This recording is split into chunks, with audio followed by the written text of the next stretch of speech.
ចងត្រង់អស់អោទ្រង់ខ្ញុំធ្ងន់ដល់ទូភ្នំក្រំសើធ្លាយហើយបញ្ហារាប់ម៉ឺនលានពុំមានអ្នកឆ្លើយ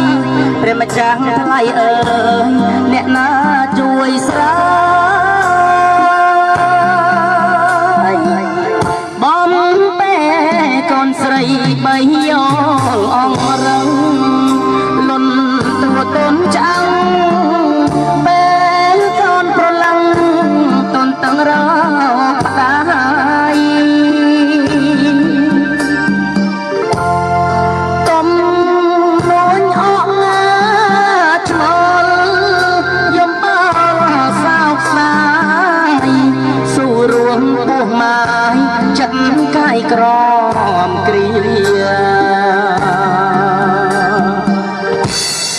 អោសัตว์កេងកងអោយប្តីក្រងកូនតែប្លែកពីអូនចោលកូ